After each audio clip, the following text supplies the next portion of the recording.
Attention, le bac a été pris en otage. En prenant en otage. C'est une forme de prise d'otage. C'est un moyen de pression, de chantage. On ne prend pas en otage le bac, voilà. Prendre l'école en otage. Prendre les élèves en otage, c'est une chose. Moi, tout ce qui prend en otage un élève... À la fin des fins, on ne peut pas prendre nos enfants et leurs familles en otage. Grève, rétention de copies, rétention de notes, jury qui refuse de siéger, chef d'établissement qui pète les plombs et donne des ordres illégaux aux enseignants présents. Et tout en haut, un responsable, un ministre qui ordonne d'inventer carrément des notes si les correcteurs ne les ont pas rendues. Bonjour à toi et bienvenue dans cette nouvelle vidéo. Je suis Tatiana Ventose et aujourd'hui, retour sur le fiasco du bac 2019. Je vous préviens, si on peut pas travailler dans des bonnes conditions avec les élèves, je suicide les copies! Comment nos enseignants en sont-ils arrivés là, à ce point de rupture, à cette violence? C'est quoi exactement qui a fait que les anciens premiers de la classe se retrouvent de l'autre côté du bureau à bloquer le bac? Est-ce que ce sont simplement de grosses feignasses comme on l'entend dans la bouche des éditorialistes ou bien y a-t-il autre chose?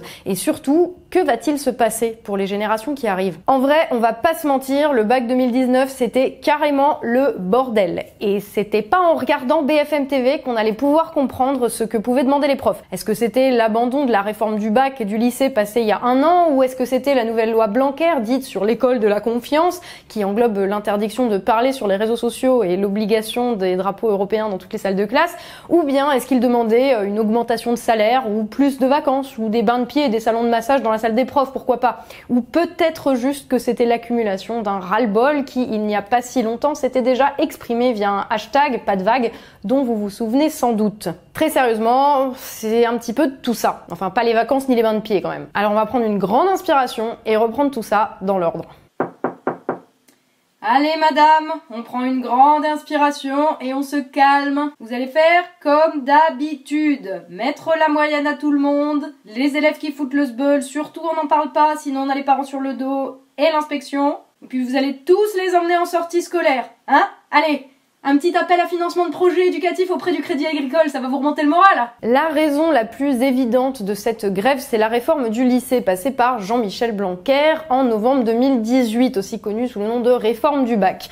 Le problème avec cette réforme, c'est que tout comme Macron décide qu'on va reconstruire en 5 ans une cathédrale qui en a pris 500 à construire, le gouvernement veut que cette réforme aille vite, très vite, pour pouvoir prouver qu'ils font du boulot. Tout changer dans les programmes et les cours, c'est pas nécessairement une mauvaise idée, et il y a même beaucoup de profs qui s'accorderont sur l'idée qu'il y a bien besoin de réformer les programmes, mais encore faut-il ne pas faire du travail bâclé en se disant que les proviseurs et les enseignants vont bien se démerder pour l'appliquer. Alors concrètement, cette réforme du lycée, c'est la disparition des filières ES, S et L pour laisser la place, comme aux États-Unis, à un tronc commun de quelques matières avec tout un choix d'options à la carte. On ne fait par exemple plus de maths en obligatoire, les maths deviennent une option.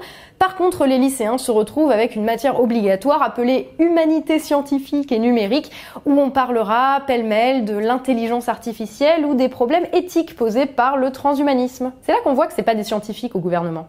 Moi je veux bien, mais quel contenu? Je veux bien tout changer, mais j'ai pas eu d'infos, je sais même pas ce que je dois transmettre ou ce que je dois enseigner. Bah ça on sait pas, vous imaginez bien qu'avec le gouvernement on n'a pas encore défini. Ben oui, mais c'est censé rentrer en application dans 2 mois à la rentrée là. Et cette année j'ai préparé mes élèves de seconde à un bac qui existera même plus sans savoir par quoi on allait le remplacer.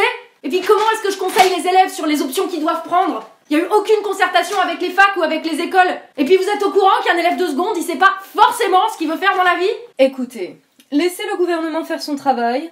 Je vous promets que dès que nous aurons de plus amples informations, vous en serez les premiers informés. En attendant, pas de vague, merci de cesser cette prise d'otage afin que tout le monde croie que je fais un super boulot de ministre. Et puis est-ce qu'on en parle des options à la carte en question? Parce que, comme d'habitude, un élève dans un lycée friqué de centre-ville aura bien sûr le choix entre toutes les options possibles, mais dans un lycée plus petit, en zone plus rurale, il est d'ores et déjà communément admis que toutes les options ne seront évidemment pas disponibles, et que donc l'élève devra se contenter de choisir ces 3 options en première et 2 parmi ces 3 en terminale, parmi en gros 4 ou 5 options proposées au lieu des 11 parmi lesquelles il aura en théorie, le choix grâce à cette réforme. Mais si ça ne lui convient pas, il n'a qu'à changer de lycée. Sauf que non, ça ne marchera pas comme ça. Déjà, la priorité ira forcément à ceux qui habitent à côté du lycée. Et ensuite, ça c'est juste la garantie de liste d'attente interminable pour qu'on finisse par dire à l'élève « Je crois que ça va pas être possible ». Et donc que l'élève doive rester dans son lycée de prolo avec ses 4 options au choix. Donner les mêmes chances dans la vie à tout le monde, qui disait. Alors comme il y a énormément de choses dans cette réforme, je vous renvoie à la vidéo ultra détaillée sur la réforme du bac que j'ai faite en février 2018, au moment où le rapport Blanquer est sorti, donc avant la loi. Je la mets en lien dans la description. Mais juste un dernier truc sur cette réforme du baccalauréat, le contrôle continu avec des partiels à la fin de chaque trimestre, un petit peu comme à la fac. Là où l'intérêt du bac, c'était quand même que tous les élèves se retrouvaient égaux devant leurs copies, devant un correcteur qui ne les connaissait pas. Là, ça va commencer à être un petit peu compliqué. Parce que comment ça se passe pour les profs qui peuvent pas, par exemple, piffer un élève et qui mettent des mauvaises notes? C'est pas tout à fait juste, ou les profs qui au contraire vont surnoter parce qu'ils savent que l'élève bosse comme un dingue pour réussir, et même si c'est cool pour lui, c'est pas tout à fait juste non plus. En fait, maintenant, tout simplement, ça va être noté à la gueule du client, à l'arbitraire du prof, qui connaît déjà les élèves, et donc ne pourra forcément pas être objectif sur le résultat de leurs examens. Le bac ne vaudra au final plus la même chose qu'on habite à Paris, à Bobigny ou à Commercy, et suivant quel est le prof qui note les élèves. Qu'à la fin, c'est toujours les mêmes qui vont s'en sortir. Donner les mêmes chances à tout le monde dans la vie, qui disait. C'est l'école Jules Ferry qui se retourne dans sa tombe. Deuxième raison objective de la grève, c'est la deuxième réforme Blanquer, la loi dite sur l'école de la confiance. Bon alors là c'est une loi qui est encore plus alambiquée parce qu'elle porte pas sur un aspect précis de l'éducation, et je ne vais pas revenir sur tout parce qu'ils ont inséré pêle-mêle l'obligation de scolariser les enfants dès 3 ans, le drapeau européen dans les salles de classe. Parfait, ça cachera les moisissures et les murs qui s'effondrent. Sinon vous auriez pas un peu de laine de verre pour l'isolation? La possibilité pour les pions de remplacer des profs, ça veut dire concrètement que pour ton gamin, le surveillant pourra venir faire cours à la place du prof. Écoutez, on a supprimé 2600 postes d'enseignants, il faut bien qu'on trouve des remplaçants. On a bien essayé d'en recruter par Pôle emploi, mais personne ne veut être prof, je ne comprends pas. Oui, sinon je crois qu'il y a ma grand-mère qui est dispo les après-midi depuis qu'ils ont démantelé le rond-point. C'est cool, elle pourra venir expliquer aux élèves comment survivre à un gouvernement de merde qui les méprise. Sinon, il y a aussi le retour du famoso devoir de réserve des enseignants, qui n'existait pas jusque-là.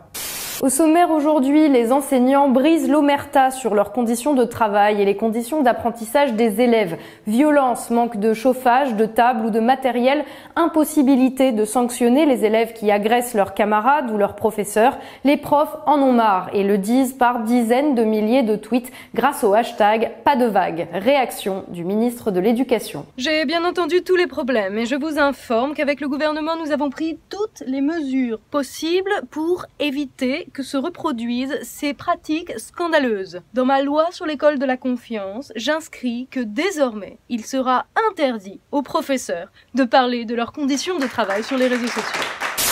Et il y a aussi tout un tas de mesures que je vais vous laisser aller lire sur la refonte de la formation des enseignants. Regardez, les SP qui remplaçaient l'IUFM depuis 5 ans s'appelleront désormais les INSP. Excusez-moi, monsieur le ministre, j'aurais une question. En quoi exactement consiste ce changement? En vrai, je veux dire, pas dans le jargon. Écoutez, monsieur le proviseur, tout cela n'est pas encore tout à fait défini. Donc, laissez le gouvernement faire son travail, et dès que nous aurons de plus amples informations, je vous promets que vous en serez les premiers informés. En attendant, merci de ne pas faire de vagues avec votre établissement. Ou encore, la place pour l'expérimentation laissée à chaque établissement. Me demandez pas ce que ça veut dire, personne n'a compris. Ah, ne me demandez rien, je ne sais rien. C'est expérimental, je vous dis. On teste. Enfin, vous testez. Si ça ne marche pas, ce ne sera du gâchis que pour les élèves, de toute façon. Moi, je m'en fiche, je suis ministre, j'ai déjà mon bac. Vous aussi, monsieur le proviseur.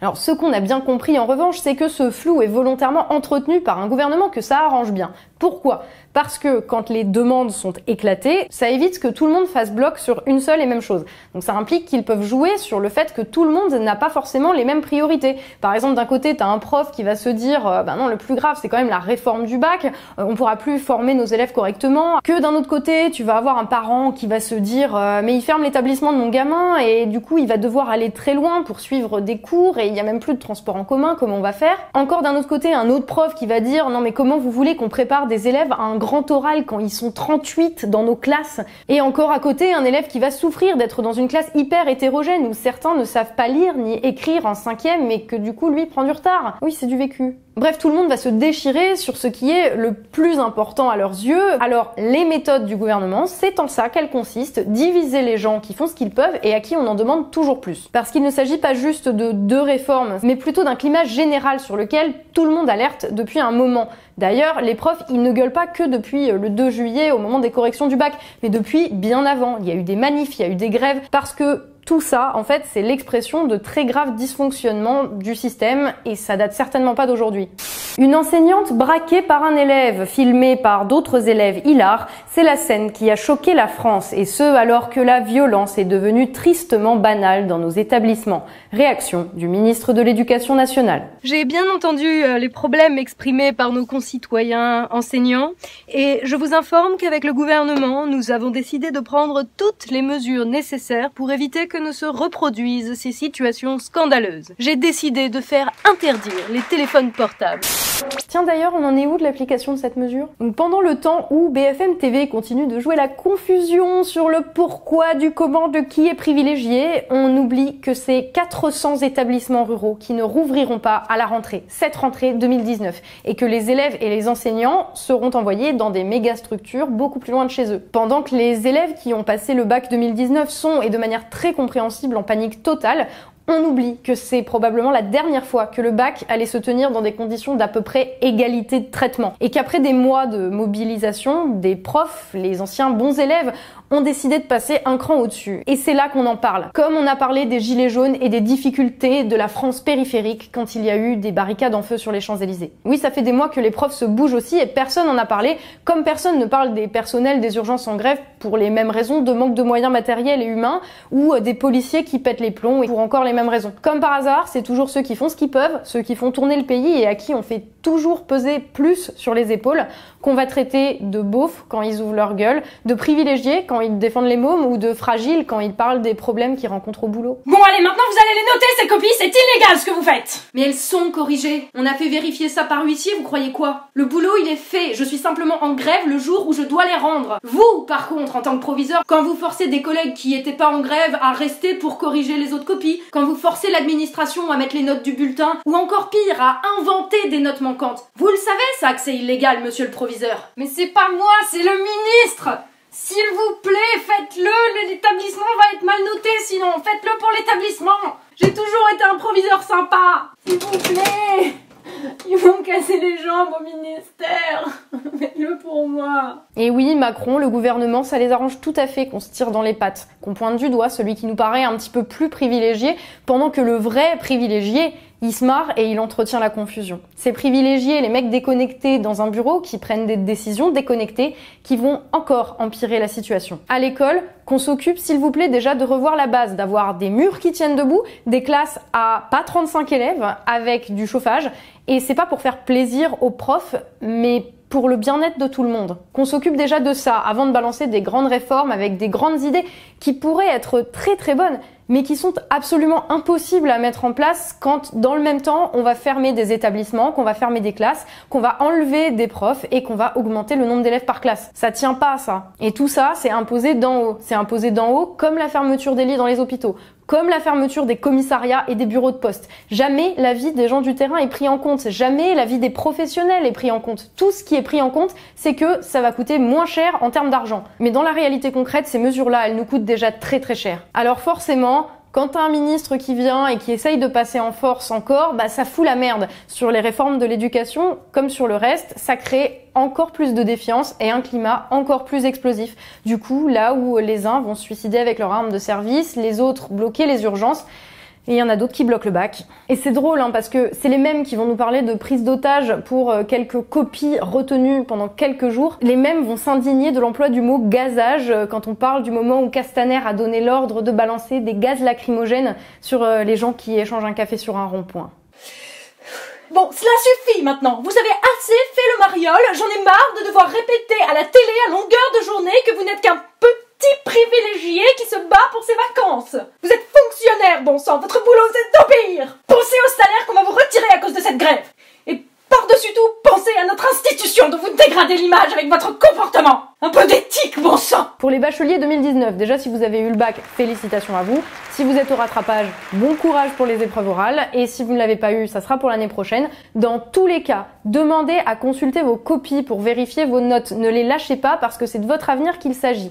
Pour les suivants, malheureusement, pour le moment, c'est juste l'angoisse parce qu'on ne sait pas et ils ne savent pas de quoi leur avenir sera fait. Il y a juste une chose à ne pas oublier, c'est que s'il y a des gens qui le savent à quel point c'est stressant pour vous, c'est bien les profs. Eux, en fait, leur boulot aux profs, c'est de vous armer, c'est d'armer leurs élèves du mieux possible pour qu'ils puissent se défendre dans la vie.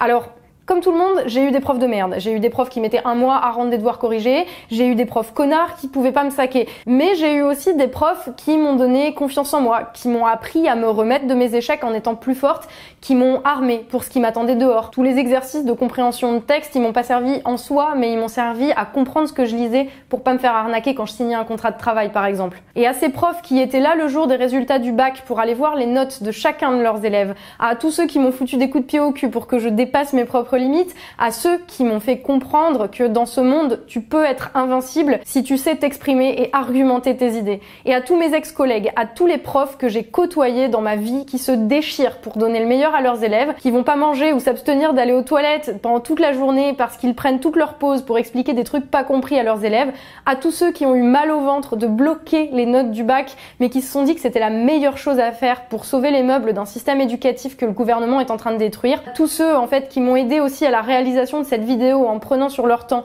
pour m'expliquer les tenants et les aboutissants de cette réforme, à tous les parents qui voient l'état de délabrement de l'école et qui voudraient simplement que ça aille mieux pour que leurs gamins s'en sortent, à tous les élèves qui se demandent ce qu'on va bien pouvoir leur laisser comme monde et comment ça va se passer pour eux, en fait, à 100% de la population de ce pays qui a eu affaire à l'éducation nationale et qui a vécu le pire comme le meilleur, je vous dédie cette vidéo en espérant vous avoir rendu justice, même si, bien entendu, je n'ai pas pu tout dire. On va se donner ensemble les moyens de reconstruire une école digne de ce nom. Je vous dis à très bientôt, d'ici la prochaine, ne vous trompez pas d'ennemis, passez de bonnes vacances et surtout, prenez soin de vous. Maintenant c'est marre, j'en passe la fin. Vous êtes de retour au travail, vous?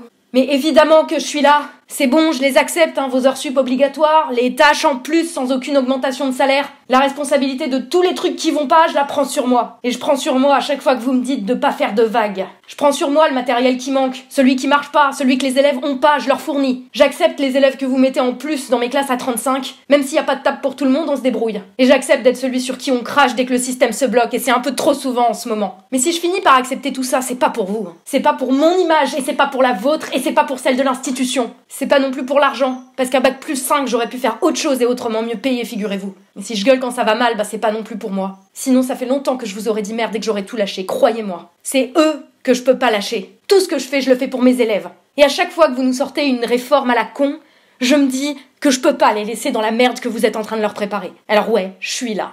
Après chacune de vos réformes pourries, je suis là. Pour ceux qui sont face à moi toute la journée et qui comptent sur moi. Pour eux.